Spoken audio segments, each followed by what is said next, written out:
M Kalpana Singh and welcome to our creative edge channel. आज बहुत important topic पे एक बहुत शॉर्ट सा वीडियो लेकर आए हैं कि strategy for effective time management during a drawing. देखो, ये सबके साथ बहुत प्रॉब्लम जाती है कि मतलब जब भी हम लोग ड्राइंग करते हैं तो हम लोग टाइम को मैनेज नहीं कर पाते। एक सीन या एक कॉम्पोजिशन बनाने में ही हम पूरा दिन निकाल देते हैं, बट ये गलत है। इससे क्या होगा, आपको एग्जाम के टाइम पे आप बहुत ज़्यादा प्रॉब्लम फेस करेंगे। कि जब आप एग्जाम में बना रहे होंगे तो आपका वही रूटीन होने की वजह से आपके साथ क्या प्रॉब्लम जाएगी, आप है ना उसको उतने ही टाइम ड्यूरेशन में बनाने की कोशिश करेंगे, क्योंकि आपको पता ही नहीं है कि कितने टाइम के अंदर चीज़ों को बनाना है। तो अगर आप अभी से प्रैक्टिस करना शुरू करेंगे ना टाइम के साथ, तो डेफिनेटली आपका है ना बहुत अच्छा अटेम्प्ट होगा और बहुत स्पीडली आप उसको ड्रॉ कर पाएंगे। किस तरह से टाइम को मैनेज करना होता है, किस तरह से आपको क्या-क्या चीज़ों का ध्यान रखना चाहिए जब आप है ना ड्राइंग की प्रैक्टिस करते हैं। देखो, हमेशा सबका ये हैबिट में ही होती है कि हम है ना फाइनल रिजल्ट चाहते हैं, बट हमेशा फाइनल रिजल्ट ही सब कुछ नहीं होता। शुरुआत के लिए हमें बहुत सारे छोटे-छोटे स्टेप लेने होते हैं। उन छोटे-छोटे स्टेप्स को हमें कैसे लेना है, स्पेशली ड्राइंग की प्रैक्टिस करते टाइम, आज के वीडियो में हम यही कवर करेंगे। तो हम लोग स्टार्ट करते हैं अपनी फर्स्ट स्लाइड से कि सबसे पहले अंडरस्टैंड द एग्जाम स्ट्रक्चर। जो ड्राइंग वाला पार्ट है, आपको पहले पता होना चाहिए कि किस तरह के एग्जाम का स्ट्रक्चर है, मतलब ड्राइंग में कितने मार्क्स का आता है, क्या सेक्शन में, कौन से सेक्शन में, कौन से वाले ड्राइंग एग्जाम में कौन कितने क्वेश्चंस आते हैं। तो सबसे पहले हम स्ट्रक्चर को समझेंगे। एनआईडी 2 आवर का होता है, ठीक है। अब इस 2 आवर में आपको पता होना चाहिए कि आपका 60 और 70 मार्क्स, 75 मार्क्स का इस बार एनआईडी ने टोटल 4 क्वेश्चन थे, बट उसमें अगर सब क्वेश्चन की बात करें तो टोटल नंबर ऑफ 11 थे। और मास्टर की बात करें एनआईडी के, तो उसमें टोटल नंबर ऑफ 18 या 21 ऐसे कुछ क्वेश्चन के मतलब आप समझ सकते हो कि कितना लेंदी क्वेश्चन आया था ड्राइंग वाला। तो एनआईडी को ही टारगेट करके अगर प्रैक्टिस करेंगे तो आपके लिए ये सारे एग्जाम अटेम्प्ट करना बहुत ईजी हो जाएगा। देखो, एनआईडी में हमारे पास, हम चलो एक बहुत अभी के एग्जाम पैटर्न से एक आइडिया लेके वर्क करते हैं कि अगर उसमें 11 क्वेश्चन आए थे, चलो मान लेते हैं कि 10 क्वेश्चन का टारगेट लेकर अगर हम चलते हैं तो हमारे लिए ये बहुत इजी होगा। तो इसका आपको ऐसे ही लेके चलना होगा, क्योंकि एनआईडी में बहुत ज़्यादा डिटेलिंग तो नहीं होती, बट अगर आप स्केचेस के थ्रू अगर क्वेश्चन की प्रैक्टिस करेंगे तो उसमें आप ज़्यादा अच्छे से प्रैक्टिस के साथ साथ स्पीड भी मेंटेन कर पाएंगे। अब हम बात करते हैं एनआईएफटी। 3 आवर का होता है, इसमें बहुत इनफ टाइम होता है, 3 क्वेश्चंस रहते हैं। अब इसमें 3 क्वेश्चंस रहते हैं। देखो, कोई फिक्स नहीं है कि हमेशा पैटर्न वैसा ही आए, कुछ भी चेंजेस हो सकते हैं। जैसे लास्ट अभी इसी ईयर की अगर हम एनआईडी की बात करें तो टोटल नंबर ऑफ 11 क्वेश्चन आए थे। सब क्वेश्चन मतलब 4 क्वेश्चन के अंदर कुछ सब क्वेश्चंस भी दिए गए थे, तो लेंथी था पेपर। तो कभी भी पैटर्न कुछ भी चेंज हो सकता है, तो हमें एकदम अपने आप को फिक्स नहीं रखना है। इसलिए अपने आप को इतना फ्लेक्सिबल बनाना है कि कोई भी क्वेश्चन आए हम फटाफट उसको अटेम्प्ट कर पाए और ड्रॉ कर पाए। अब हम आते हैं यूसीट 1 आवर। इसमें 2 क्वेश्चन होता है, एक डिजाइन थिंकिंग से रिलेटेड और एक सीन क्रिएशन से रिलेटेड। जेबीआर 1 आवर का होता है, 100 मार्क्स का। इसमें भी 2 क्वेश्चन होते हैं ड्राइंग से, बट कितना है, 1 आवर, मतलब आपको 30 मिनट्स में एक क्वेश्चन को सॉल्व करना है। क्वेश्चन में आपको पता होगा 3D कंपोजिशन, आपके पोर्ट्रेट और इनलार्जमेंट, कुछ इस टाइप्स के क्वेश्चंस आते हैं। अब नाटक की बात करें तो 90 मिनट्स मतलब 1.5 आवर का ये क्वेश्चन पेपर होता है, और टोटल नंबर ऑफ 80 मार्क्स का होता है। 3 क्वेश्चंस आते हैं। अब 3 क्वेश्चंस में से एक क्वेश्चन किट वाला भी आता है। तो अगर आपको अपने एग्जाम के पैटर्न्स के बारे में अगर अच्छे से पता होगा तो आप उसकी स्ट्रैटेजी बहुत अच्छे से बना पाएंगे। तो अब हम इसके स्ट्रैटेजी की तरफ चलते हैं। सबसे पहले हम देखेंगे allocated time for each question 115 minutes. ये किससे रिलेटेड कर रहे हैं, पर समझ, ये एनआईडी को एक बेस लेकर वर्क करे, क्योंकि सबसे ज्यादा क्वेश्चंस एनआईडी में ही आते हैं ड्राइंग के, इसलिए उसको अपन एक बेस लेकर इसके थ्रू समझने की कोशिश करते हैं कि हमें किस तरह से अपने टाइम को मैनेज करना है। तो आपको डिवाइड करना है। सबसे पहले डिवाइड योर टाइम। किस तरह से डिवाइड करेंगे, divide the total exam time by the number of section of task. ये तो आपके एग्जाम से related. allocate more time to section that carry more marks or are more complex। अब equal time इक्वलेशन के हिसाब से हम लोग जब डिवाइड करते हैं अपने टाइम को, तो इनिशियल आपको चीजों को डिवाइड करना है किस तरह से। आप देखो, अगर 2 आवर है, ठीक है, तो हमारे पास टोटल नंबर ऑफ 120 मिनट्स है। ओके, अगर हमारे पास 120 मिनट्स है, अगर हम उसमें सोचे कि हमने 10 क्वेश्चन अगर अटेम्प्ट करना है, तो हमारे पास 12 मिनट्स में हमें एक क्वेश्चन अटेम्प्ट करना होगा। तो अब आप समझ रहे हो, एक क्वेश्चन को अटेम्प्ट करने के लिए आपको इतनी स्पीड चाहिए कि आप 12 मिनट्स में अपना एक स्केच जो भी आपको क्वेश्चन में दिया है आप अटेम्प्ट कर पाए। क्योंकि ये 10 के उसमें आपको लेकर बताया और एनआईडी को अपन ने बेस लेकर अपन समझ रहे हैं स्ट्रैटेजी को। तो आपको इस इतनी स्पीड चाहिए है एक क्वेश्चन को अटेम्प्ट करने की।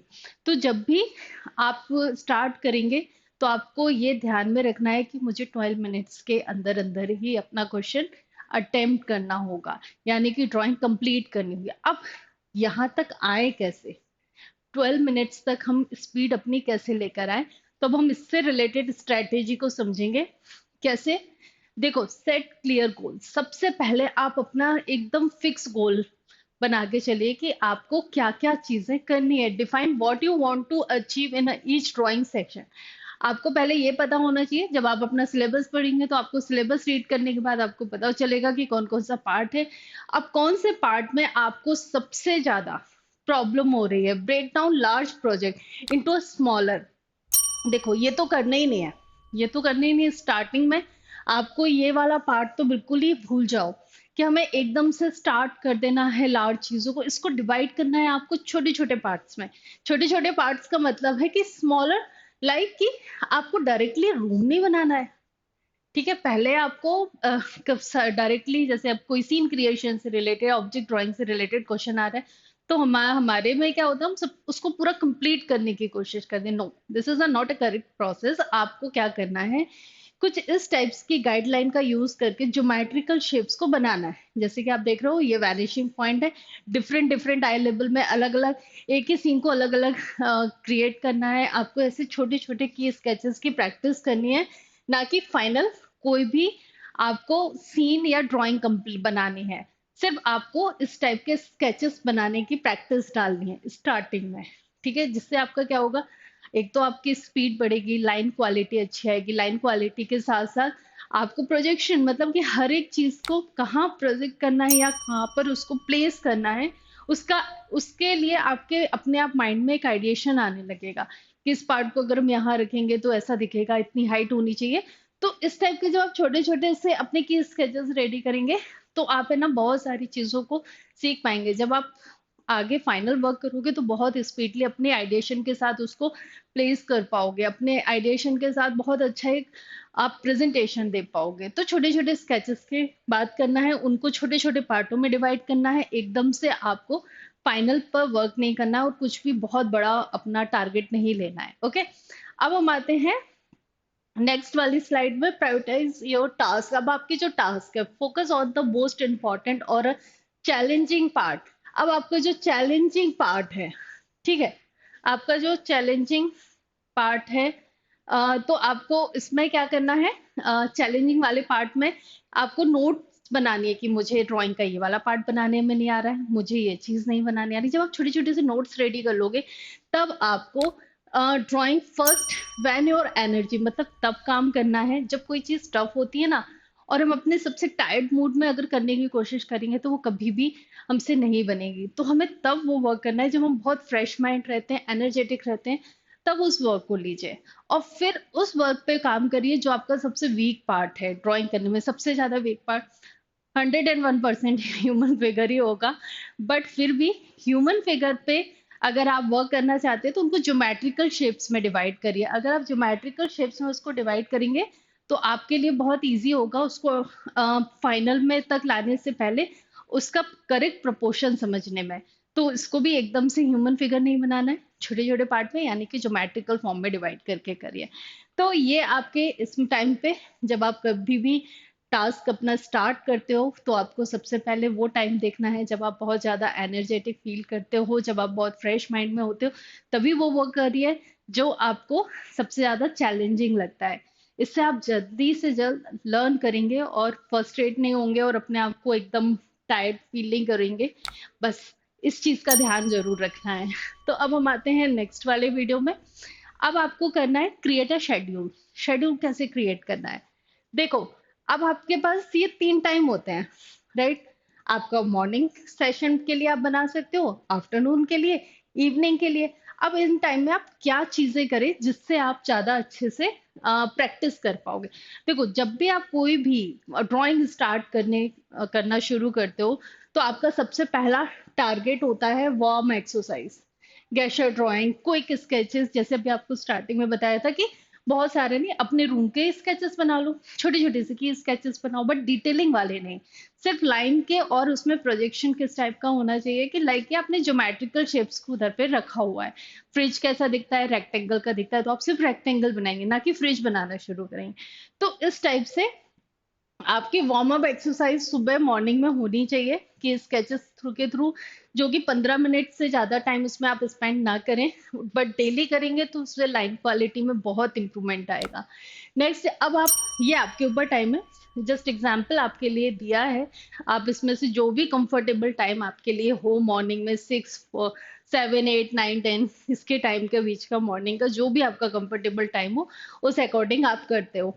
अब आप जब नेक्स्ट वार्म अप के बाद क्या करेंगे? Main drawing project, focus on challenging parts, जो आपको चैलेंजिंग फील कर रहे हैं ना, उसकी प्रैक्टिस करेंगे। क्योंकि प्रैक्टिस करने के बाद अगर आप चैलेंजिंग वाला पार्ट करेंगे तो ऑब्वियसली सी बात है कि सबको गुस्सा आना शुरू हो जाता है, यार हो ही नहीं रहा है, फ्रस्ट्रेट होना शुरू हो जाते हैं, फ्रस्ट्रेशन होना स्टार्ट हो जाता है। तो ये ट्राई करना है कि ये मॉर्निंग में ही ये चीजें करें जो हम, जिसमें हम सबसे ज्यादा चैलेंज फील कर रहे हैं। अब आते हैं हम afternoon session, review morning work and the goal of the afternoon.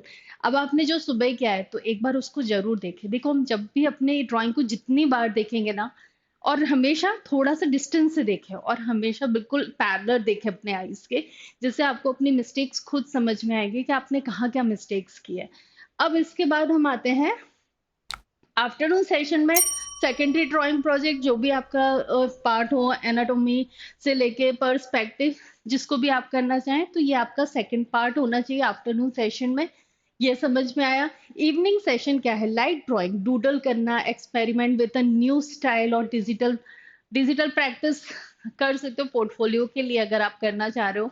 तो क्या है ना, जब नई नई चीजों पे हम वर्क करते हैं ना, तो हमें बहुत सारी चीजों में इंटरेस्ट आना शुरू कर आता है। जैसे अब आजकल डिजिटल ड्राइंग करना बहुत लोगों को पसंद है, तो आप इसमें भी प्रैक्टिस कर सकते हैं चीजों को, क्योंकि इसमें कलर्स कॉम्बिनेशन और आपके फ्लो, और आपको अपनी मिस्टेक और जल्दी से समझ में आएगी। तो ये आपका कैलेंडर किस तरह से, ये तो मॉर्निंग का टाइम हो गया, और plus Monday, Tuesday, Wednesday, Thursday, Friday आप इस तरह से अपने पार्ट नोट डाउन कर लो। जैसे आपने नोट्स बनाई ना कि आज मुझे शेप में प्रॉब्लम आ रही है, ठीक है? तो आज आप शेप से रिलेटेड चीजों पे वर्क कर रहे हो, ठीक है? शेप के साथ फिर आपको लगता है कि मैं बोर हो गया, तो कुछ नया ले सकते हो, एनाटॉमी। अब आप एनाटॉमी से रिलेटेड फेस कर रहे हो, पर्सपेक्टिव से रिलेटेड कर रहे हो, ये आपके टारगेट होने चाहिए एवरी डे। और प्लस आपके डे आफ्टरनून में किस तरह से आप उसकी प्रैक्टिस करें। बहुत ज्यादा टाइम देने की जरूरत नहीं है, 30 मिनट्स इनफ है। 30 मिनट्स अगर आप 3 टाइम्स में, अगर मॉर्निंग, इवनिंग, आफ्टरनून दे रहे हैं, तो 1.5 आवर होगा, जिससे आप और जल्दी इजिली उन चीज़ों को स्पीडली कर पाएंगे। और आपको पूरा दिन नहीं देना है ड्राइंग में, प्लीज मत दीजिए, क्योंकि इससे आपको समझ में, जब चीजें हमसे गलती होती है ना, और हम एक ही काम कंटिन्यू करते रहते हैं, तो उससे क्या होता है, हमारा माइंड भी वर्क करना बंद कर देता है। तो इसलिए ब्रेक लेना भी बहुत जरूरी है। तो 1.5 आवर डे में डिवाइड करिए, और उसके अकॉर्डिंग ही प्रैक्टिस करिए। अब हम आते हैं नेक्स्ट वाले पार्ट में। नेक्स्ट में यूज अ टाइमर। यस, बहुत इंपॉर्टेंट है। अगर आप कोई भी वर्क कर रहे हो, तो आपको टाइमर का यूज करना है। आपके, अब तो सबके पास मोबाइल है, मोबाइल में आप इतना 25 मिनट्स के अंडर का आप अलार्म फिट कर दो, वो आपका स्टार्ट हो जाएगा। अब फोकस देखो क्या होता है, इम्प्लीमेंट टेक्निक्स लाइक द, बहुत डिफरेंट टाइप्स की टेक्निक के ऊपर आप वर्क कर रहे हो। 25 मिनट्स में focused work follow by the 5 minutes break. जब भी आपका अलार्म बजे, प्लीज उसको वहीं स्टॉप कर दीजिए आप अपनी ड्राइंग को, और अपने आप को 5 मिनट का ब्रेक दीजिए, एंड देन फिर आगे का वर्क करिए। 30 मिनट से ब्रेक देना बहुत जरूरी है, जितना आप अपने आप को ब्रेक देंगे और जितना ब्रेक देने के बाद आप वर्क करोगे, आप अपनी इम्प्रूवमेंट खुद देखोगे, आपको गलतियाँ समझ में आने लगेगी। और आप कंटिन्यूअसली वर्क करते रहेंगे ना, तो आपको अपनी मिस्टेक्स दिखा कभी नज़र नहीं आएगी। और इसलिए कहते हैं कि थोड़ा-थोड़ा ब्रेक करके ही चीज़ों को कंप्लीट करिए। ओके, अब हम आते हैं नेक्स्ट में, लिमिट डिस्ट्रैक्शन। यस, बहुत इंपॉर्टेंट। सबसे ज्यादा डिस्ट्रैक्शन आता है जब हम कोई रेफरेंस की इमेजेस निकालना शुरू करते हैं। कि आपने सोचा आज मुझे पर्सपेक्टिव ड्राइंग बनानी है, मुझे आज ऑब्जेक्ट ड्राइंग बनानी है, पिंटरेस्ट में हम लोग देखना शुरू कर देते हैं। ये तो इसके अलावा भी बहुत सारी डिस्ट्रैक्शन है, कि मोबाइल हो गया, कॉल हो गया, फ्रेंड्स हो गया। 30 मिनट्स नहीं, सिर्फ 30 मिनट्स आपके हैं, उसमें आप अपना 100% दीजिए। और रेफरेंस इमेजेस से ज़्यादा अच्छा है आपके आसपास रखी हुई चीज़ों के रेफरेंसेस लीजिए, उनको ड्रॉ करिए। रेफरेंसेस इमेजेस में क्या होता है, जब हम सर्च करना शुरू करते हैं ना, तो हम बहुत सारी इमेजेस सर्च करते हैं, अब ये भी बनाना है, ये अच्छी लग रही है, वो अच्छी लग रही है, और हम एक कलेक्शन बनाना शुरू कर देते हैं, और वो कभी काम नहीं आती। आप खुद से सबको पता होगा कि ये होता ही होता है। हम बहुत सारी इमेजेस गो थ्रू कर लेते हैं, और उनमें से शायद हम एक भी दो बनाएंगे, और फिर हमें लगेगा अरे यार ये नहीं बन रहा, अब क्या दूसरा बनाए क्या। नहीं, ये बिल्कुल नहीं करना, नहीं बन रहा है बट अटेम्प्ट करना है और उसको ट्राई करना है। आप बार बार इमेजेस के रेफरेंस मत ढूंढिए, मत सर्च करिए, अपने आसपास की चीजों को ही बनाने की कोशिश करिए। जिससे क्या होगा, आप टेक्निक भी सीखेंगे और आपकी ऑब्जर्वेशन वाली स्किल भी बढ़ जाएगी। ओके, अब हम आते हैं नेक्स्ट वाली स्लाइड में। अब नेक्स्ट स्लाइड प्रैक्टिस। अब डिफरेंट टाइप्स की टेक्निक्स के ऊपर, learn and practice a technique that can speed up your process such as a cashier drawing and blocking in a shape. अब किस टाइप की टेक्निक्स, देखो पर्सपेक्टिव भी एक टेक्निक है, उस पे तो डेली रोज ऑब्जेक्ट बनाइए, 1 पॉइंट 2 पॉइंट एंड 3 पॉइंट से डेली ऑब्जेक्ट्स बनाइए। आपको कभी भी ड्राइंग बनाने में दिक्कत नहीं आएगी अगर आप पर्सपेक्टिव में ऑब्जेक्ट्स बना रहे हैं। अब जैसे आगे बात करी थी, अब बात करते हैं अपन टेक्निक्स में। टेक्निक्स में सबसे ज्यादा हमारा टाइम वेस्ट होता है शेडिंग करने में। अब शेडिंग करने, और शेडिंग में एक दिक्कत भी ये भी है कि अगर हम वेरिएशन नहीं लाते तो हमारी इमेजेस बहुत मतलब जो भी स्केच है वो बहुत अट्रैक्टिव नजर नहीं आते। तो हमें क्या करना है, कुछ और टेक्निक्स पे भी हम यूज कर सकते हैं, कि आपको पता है hatching, cross hatching, contour, scribbling, stippling, ये सारी चीजें, इन पे भी आप प्रैक्टिस करिए। हैचिंग बहुत अच्छा बेस्ट है। अगर आप हैचिंग और स्क्रिबलिंग में अगर आप बहुत अच्छे से वर्क कर पाएंगे ना, तो आपको है ना शेडिंग करने के एक, और शेडिंग में एक टेंशन और है, जब हमारे पेपर स्कैन होते हैं तो वो ब्लैक दिखना शुरू हो जाते हैं। तो ट्राई करिए हैचिंग पे भी वर्क करने का। देखो बहुत कई जगह आपकी शेडिंग भी बहुत इंपॉर्टेंट है, बट जिस जगह नहीं है वहां पर हैचिंग की टेक्निक का यूज करिए, बहुत स्पीड में भी होता है, और स्पीड के साथ साथ बहुत अच्छा दिखता भी है। अगर आप उसके देखेंगे तो कुछ रेफरेंसेस ऐसे लीजिए, या फिर डेप्थ जहां देनी है वहां पे क्रॉस हैचिंग करने की कोशिश करिए। रोज स्ट्रेट एंड डायगोनल लाइन की प्रैक्टिस करिए, हैचिंग आपकी बहुत जल्दी इम्प्रूव होगी और आप बहुत अच्छा वर्क कर पाएंगे। अब ह्यूमन फिगर की बात करते हैं। हम क्या करते हैं, डायरेक्ट ह्यूमन फिगर बनाना शुरू कर देते हैं, बट ह्यूमन फिगर बनाने से पहले आपको उनके geometrical shape proportion wise correct आना चाहिए। तो जब आप ह्यूमन फिगर की प्रैक्टिस करें तो कुछ आप इस तरह के टेक्निक्स का यूज करें, जैसे ट्रेपेजियम टेक्निक का यूज करें, या फिर आप ओवल एंड सर्कल का यूज करके बॉडी पार्ट्स को डिवाइड करें करेक्ट प्रोपोर्शन के साथ। तो इससे क्या होगा, आप है ना प्रोपोर्शन वाइज तो करेक्ट बनाने ही लगोगे, और उसमें जब वॉल्यूम क्रिएट करना होगा आपके बॉडी का, बॉडी में जब भी आप करोगे तो इजीली लाइन के थ्रू हो जाएगा। तो जब आप प्रैक्टिस करो तो आपको इस तरह के ज्योमेट्रिकल शेप्स की प्रैक्टिस करनी है। तो ये टेक्निक्स हैं, इन टेक्निक्स के बाद जब आप अपना फाइनल वर्क करोगे तो बहुत स्पीड में हो जाएगा। अब हम आते हैं नेक्स्ट, सेम आपको ऐसा पर्सपेक्टिव में भी करना है। देखो इस टाइप के की स्केचेस बनाने की कोशिश करना है, कुछ भी दिखे। आप मार्केट गए हो, आप घर में बैठे हो, आप अपने गार्डन में बैठे हो, छत पर बैठे हो, आप जहां पर भी हो, छोटे छोटे से स्केचेस बनाने की प्रैक्टिस करिए। उससे क्या कि स्केचेस नहीं है उस टाइम में आपके पास, तो फोटोग्राफ्स क्लिक करके लाइए, देन फिर उसकी प्रैक्टिस करिए। अब हम नेक्स्ट उसमें आते हैं, आपका रिव्यू एंड रिफ्लेक्ट। यस, अपने वर्क को रिव्यू दीजिए। आपको बहुत इंपॉर्टेंट है, जब तक आप अपनी मिस्टेक्स खुद नहीं समझेंगे, देखो दूसरे बताएंगे तो हम तो ये बोल देते हैं अरे यार ये तो अच्छा बना था, ऐसा बोलते हैं हम, ये तो बढ़िया बना था, ऐसे सारे स्टूडेंट्स बोलते हैं। ये तो अच्छा बना है, पता नहीं मैम क्यों उसमें ऐसा बोल रहे हैं। ऐसे कई बार भी स्टूडेंट्स के भी आ जाता है कि यार उन, क्योंकि हमारे जब हम कोई चीज बनाते हैं तो हमें अच्छी लगती ही है ना। कुछ भी बनाए वो हमारे लिए तो 100% हमने दिया है तो वो अच्छी है। बट फिर भी रिव्यू दीजिए, कंपेयर करिए अदर वर्क से, देखिए, या फिर आप अपने मेंटोर से बात कर सकते हो, मेंटोर नहीं तो अपने फैमिली मेंबर से बात करते हो क्या मैंने सही बना। जो ज्यादा तारीफ करे ना तो उसकी तो सुनना ही नहीं, बिल्कुल नहीं सुनना। ज्यादा तारीफ का मतलब ये है कि हम अगर मिस्टेक कर रहे होंगे तो हम उसमें बड़ा ओवर कॉन्फिडेंट हो जाएंगे। तो तारीफ नहीं सुनना है, रिव्यू लेना है और अपने वर्क को समझने की कोशिश करना है और अपनी गलतियां निकाल के उसको करेक्ट करने की कोशिश करना है, तो रिव्यू। ठीक है। अब नेक्स्ट आप आते हैं, सेट ए डेडलाइन। डेडलाइन बहुत इंपॉर्टेंट है। डेडलाइन आपको, अगर आपने 25 मिनट्स का अगर टाइमर लगाया है, या आपने अपने आप को वन डे दिया है कि आज मुझे वन डे में ऑब्जेक्ट्स कंप्लीट करना ही है, बहुत बड़ा टारगेट नहीं लेना, छोटे छोटे टारगेट लेना। जैसे आज मुझे ग्लास नहीं बनाना आ रहा है तो मुझे कैसे बनेगा, मुझे टेबल बनानी नहीं आ रही है, छोटे छोटे से टारगेट लो, कम से कम अपने आप को डेडलाइन दो कि 1 वीक में इसको कंप्लीट करना है। जैसे पर्सपेक्टिव थोड़ा सा लेंथी पार्ट है, ह्यूमन फिगर 1 वीक इनफ होता है किसी भी चीज को कंप्लीट करने में, क्योंकि हमें रैंक लानी है। बहुत, हमारे पास 3 से 4 साल का टाइम नहीं है, हमारे पास कुछ ही मंथ्स बचे हैं।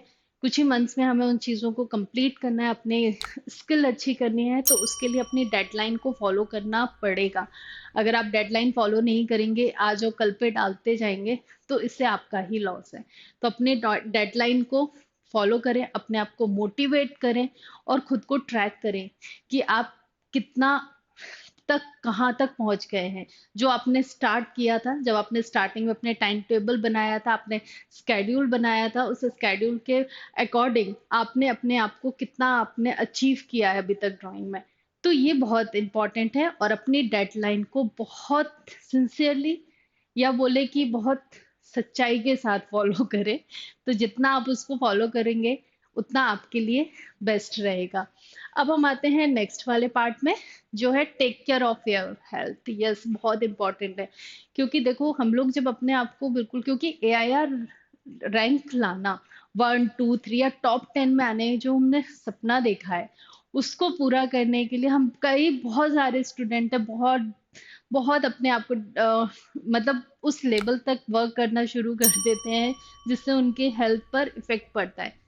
अगर आपके एग्जाम के कुछ दिन पहले अगर आपकी हेल्थ बिगड़ जाए, या आपने अपने आप को इतना ज्यादा उसमें डाल दिया जो आपकी हेल्थ पर इफेक्ट करने लगे, तो इससे ऐसा ना हो कि आपको मेन एग्जाम के टाइम आप कुछ आपकी तबीयत में या किसी चीज में प्रॉब्लम आए, बैक में पेन होना शुरू हो जाए। अब हमने टारगेट बनाया था 7 दिन का, पता चला 7 दिन हम बेड पर ही है। तो ऐसा ना हो, इसलिए छोटे छोटे टारगेट्स बनाइए, अपनी हेल्थ का ध्यान रखिए, खूब पानी पीजिए, अच्छी नींद लीजिए और अच्छा खाना खाइए, जिससे आपकी हेल्थ पर कभी भी कोई असर ना हो। और हमेशा अपने बॉडी पोस्चर का ध्यान रखिए, क्योंकि हम जब ड्राइंग करते हैं अपने आप को पूरा नीचे झुका दें, उससे क्या होता है, हमारे बैक में पेन होना शुरू हो जाता है। तो अपने बॉडी पोस्चर का भी ध्यान रखिए। जब ड्राइंग करते हैं तो अपने आप को स्ट्रेट बैठने का, 45 डिग्री के एंगल में अपनी शीट रख के, किसी के हार्ड बोर्ड के यूज से आप अपने आप को 45 डिग्री के एंगल में शीट को रखिए एंड देन फिर ड्रॉ करने की प्रैक्टिस करिए। इससे क्या होगा, आपके बैक में कभी भी प्रॉब्लम नहीं होगी। तो अपनी हेल्थ का भी ध्यान रखिए। तो इसके अकॉर्डिंग अब आपका जो नेक्स्ट लास्ट है, कुछ tips for following the schedule. जो हमने स्केड्यूल बताया है, कैसे आपको डे वाइज अपने आप को देख बनाना है, कैसे स्केड्यूल आपको डिटेल के साथ, मतलब छोटे छोटे से पार्ट में डिवाइड करना है। देखो अभी फिर से बता रहे हैं, बहुत बड़ा बड़े टारगेट नहीं, उसको स्मॉलर कर लीजिए, बहुत छोटे छोटे से टारगेट बनाइए। फाइनल हम वर्क करेंगे कब, लास्ट 2 मंथ्स में। अभी सिर्फ की स्केचेस पे वर्क करिए जितना ज्यादा हो, अपने टेक्निक पे वर्क करिए, अपने टेक्निक के साथ अपनी स्पीड पर वर्क करिए, टाइमर पे वर्क करिए। 12 मिनट्स, मतलब कि आपको 12 मिनट में अपनी ड्राइंग कंप्लीट करनी है। उस 12 मिनट तक आने के लिए 2 to 3 मंथ्स अपने आप को प्रिपेयर करिए ड्राइंग करते टाइम। ओके। तो अब हम आते हैं नेक्स्ट में, flexibility. Be flexible and adjust the schedule based on your energy levels. देखो ये तो करना ही पड़ेगा, commitments, it's okay to divide the occasionally. चलेगा, बट अपने आप को फ्लेक्सिबिलिटी भी देनी है। ऐसा नहीं टाइम टेबल मतलब पूरे टाइम आप अंदर ही बिल्कुल से घुस जाओ, मेरे को शादी में भी नहीं जाना, मेरा तो ये टाइम है, नहीं। आप इंजॉय करिए, इंजॉय करेंगे उतना आप एनर्जेटिक फील करेंगे और अपने आप को फ्रेश फील करेंगे। अब आते हैं consistency. Try to stick to the schedule as much as possible to build a routine। जितना पॉसिबल हो आप अपने आप को कंसिस्टेंट बना के रखिए उस स्केड्यूल पर। कभी भी जो भी मतलब आती है, बहुत सारी प्रॉब्लम्स आती है, आई नो, बट तब भी आपको इस पे वर्क करना है। ट्राई करिए कि बिना मतलब का ना हो, कि अरे यार चलो घूमने ही जा रहे हैं, कुछ नहीं तो बैठ के बातें ही कर रहे हैं, उसको अवॉइड करिए। उस पे आप अपना इस पे फोकस कर दीजिए। ट्रैक का प्रोग्रेस, यस, अपनी प्रोग्रेस को रोज ट्रैक, हर वीक ट्रैक करिए। वीकली आपने कितना अचीव किया है, आप जितना अचीव कर रहे हो वो आपके ऊपर डिपेंड करता है। ठीक है, आपको कीप जर्नल एज जो भी आपके हैं, आप किसी के भी थ्रू, आप अपने मेंटोर के थ्रू या अपने फैमिली मेंबर्स के थ्रू खुद को ट्रैक कर सकते हैं। ओके, अब हम नेक्स्ट आते हैं inspiration. Dedicated some time. Yes, inspiration, आपको इंस्पिरेशन कहाँ से, नेचर से ले तो ज़्यादा बेस्ट है, अपने आसपास से लीजिए। और जो भी आपको बेस्ट लगता है आप उसके थ्रू अपने आप को इंस्पायर कर सकते हैं। आसपास अपने, रोज आप देखिए किसके आया रैंक 1 आई है, 2 आई है, आपको ऐसे बहुत सारे वीडियोस बन जाएंगे। उनकी स्ट्रैटेजी क्या थी, उन्होंने क्या चीज़ें फॉलो करी, क्या उन्होंने स्किल के ऊपर वर्क किया, कैसे उन्होंने आइडिएशन के ऊपर वर्क किया। जो चीज़ आपको इंस्पायर करे उसको भी दिन में एक बार तो सुनिए, देखिए, या फिर किसी की कहीं ना कहीं मम्मी पापा से कुछ स्टोरी सुन लीजिए। तो ये चीजें आपको बहुत ज्यादा इंस्पायर करेंगी।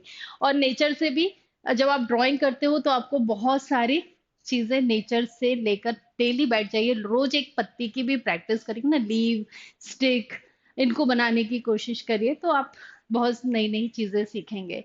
सो आज का अपना लेक्चर यही फिनिश करते हैं, और होपफुली कि आपको समझ आया होगा कि हमें बहुत बड़े बड़े एम नहीं बनाने हैं ड्राइंग के लिए, हमें बहुत छोटे छोटे पार्टों में उनको डिवाइड करना है। और इनको जब हम इनको बहुत अच्छा बनाने लगेंगे देन फिर हम अपने फाइनल वर्क पर आएंगे। हमेशा दिमाग में रहे 12 मिनट में हमें एक अपना क्वेश्चन कंप्लीट करना है। सो 12 मिनट तक कैसे आएंगे, तो छोटी छोटी स्ट्रैटेजी के थ्रू आप बनाएंगे। स्केड्यूल बनाइए अपना, परफेक्ट स्केड्यूल बनाइए और उस पर डेली वर्क करिए। अपने आप को रूटीन में रखिए, रूटीन में रखने के साथ अपने आप को मोटिवेट एंड हेल्दी रखिए। ओके, तो मिलते हैं अपन नेक्स्ट वीडियो में। Bye bye, take care, all the best.